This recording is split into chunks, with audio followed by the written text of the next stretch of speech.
right, what's going on, guys?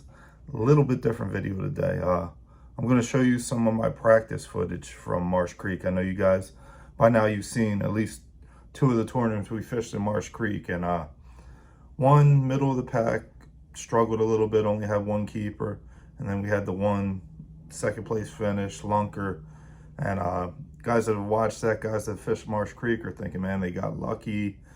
Man, they were really on them. One of the two reactions. Here's my practice video. I'm gonna release it to you. This is just the fish catches, which it's not very long. I did get some footage of some guys jumping off a tree onto a school of fish that I was marking. That's Marsh Creek in the summer for you. But I'm gonna drop 3 minutes of knowledge voicing over my practice footage, because this 3 minutes of footage doesn't do the 8 hours I spent on the lake that day any justice. So we'll go into the footage, I'll show it to you guys, and then I'll tell you how I prepared for these tournaments.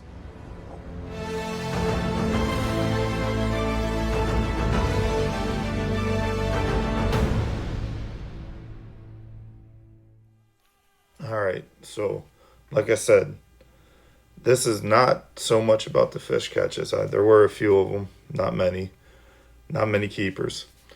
But it was about my practice. So I spent 8 hours. I started around 1 in the afternoon and fished to 9-ish that night till it got dark. I don't like fishing in the dark. I scanned every piece of structure that I know of, that I believe that I could run to and make a tournament pattern out of it. So Marsh Creek is pretty devoid of grasses right now. So the only places I really made casts were laydowns like this one, submerged laydowns to see what was in them, just check out the size of the fish.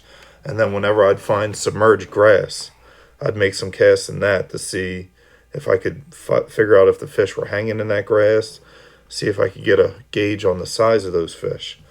Other than that, I was just marking fish. I rode around with my trolling motor for most of the 8 hours. I'd take a few casts here and there.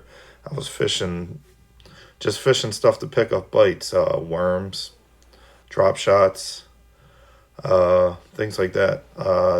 This was a day where you could see I didn't have much wind, bright sun, it was hot. I even had my buff up for most of the day, just riding around marking stuff. But that's the truth about tournament fishing. About tournament practice, it's not really always about going out there and cracking them all day. I mean, would I love to go out there and crack fish all day and then be able to come back the next day and catch them? Yeah, but I know that's not a reality. So my goal that day was to find myself something that I could go to and fish areas, have 2 or 3 areas that I believed I could catch keepers in, and fish them for about 4 hours that night, because that's what you got to catch them.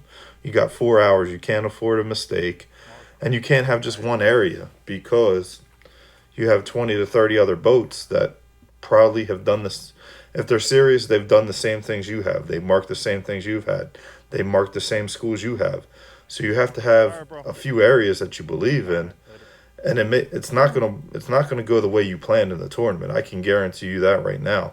You can't go in there and say, I'm fishing this point first, then this point, then this point. Because there's going to be somebody on your magic point that is thrashing your spot. And you're going to have to wait your turn to get in there, if you get in there at all. So you better go in there armed with 3 spots at a minimum in a 4-hour tournament that you believe you're going to catch keepers on. So that's what I did. Me and Doug went and ran this pattern twice in a row. We ended up with 1 keeper the first time. We did lose some fish that night. We don't know the size, but could they have made a difference? Yeah, because we knew there was keeper size fish in these areas. And the second time we got lunker in first place. And that's the reality of tournament practice. It's not pretty. There's not a lot of fish catches. But if you do it right, it can set you up for an effective night. So that's the knowledge I wanted to drop real quick. Appreciate you guys listening to my rant and watching my fish catches and some kids jump in, and catch you on the next one. Appreciate you guys.